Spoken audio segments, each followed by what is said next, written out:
All right, Gallo, I got a question for you. Shoot. And it kind of relates to something I already asked. Like, it's clear you've grown as a producer over the years, but still sort of maintain that sound. Yeah. How do you always try and stay true to your roots, and even if that's important to you? But also, like, I feel like a lot of producers are like, I have this sound, this is who I want to be, I gotta have this, I gotta have that. Like, what does that statement mean to you? How do you grow? How do I grow? Yeah. I feel like I'm just always trying to get better. Yeah. And, like, find different avenues of inspiration. It's funny, I don't necessarily on a day-to-day listen to house music. And I don't know if that hinders my producing in house or if that helps. Yeah. But it's still, like, a passion of mine. I love the music and I listen to it. I love playing it. Yeah. But on a day-to-day, I'm listening to, like, metal and indie, and it's almost weird to say that I gather inspiration from it, but, like, yeah, I don't know, even from just simple fills or, like, bass lines you hear and you're like, I think that sped up at, like, this BPM or whatever, like, I don't know, it's just, like, little things, and I have a whole notes section of, you know, notes for producing and song ideas, or, like, this would be cool, or, like, I really like the key that this song was in, and let's try something in this with this, like, vocal cadence, or, like, flip of this, I don't know.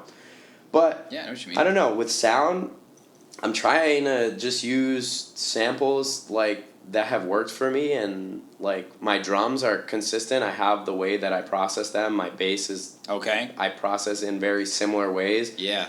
And I watch a lot of videos, and, like, I think something that I used to do a lot that I don't do too much anymore is that I would get a reference track and put it in, and, like, say I liked a synth or I liked a bass line or a drum or whatever, going in and just, like, highlighting that section and going into Serum or grabbing in samples and then trying to almost emulate that. Like, how do I get my sound to sound like that? Okay. And is not as, like, to imitate it, but, like, if you can create it, you can manipulate it and make it your own. True. You know? Yeah. So I think in production, I think that is, like, a really huge aid, is imitating, not to copy and to plagiarize, but to understand and then create. It's a great way to find inspiration. Yeah, I think it is, and I do that a lot with the other music I write. I write, like, a lot of indie music, which I record guitar, I record my bass. Yeah. And I'll do, like, drums and everything from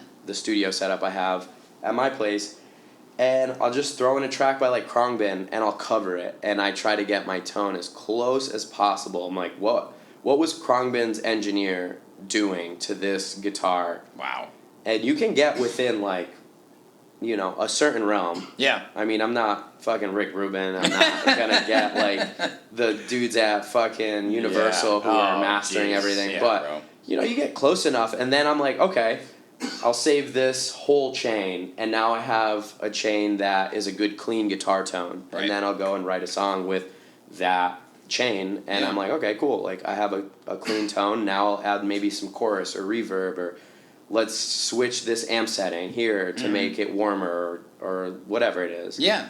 And then kind of just do the same with electronic music. Like, I really like that Biscuit sound. You know, that, like, that dude is on fucking fire. Yeah, probably my favorite producer. I agree.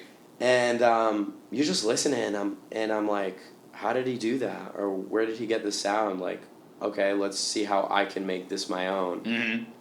There's only fucking 12 notes you can work with, you know? So...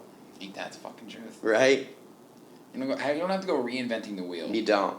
Right? Like, you don't have to overcomplicate the process. Yeah. I love that. That is actually literally the best fucking answer I've ever gotten to that question. Man, do I love Sherm in the booth. Oh, hey, I think you do too. Hope you enjoyed that piece of content. If you're looking for more, make sure to go to my YouTube channel and hit that subscribe button and turn on all notifications so you don't miss any upcoming Sherm in the Booth interviews, live sets, new music, exclusive artist interviews, Sherm's Word, sub-pack reviews, and more. This is your one-stop shop for everything entertainment. Cheers.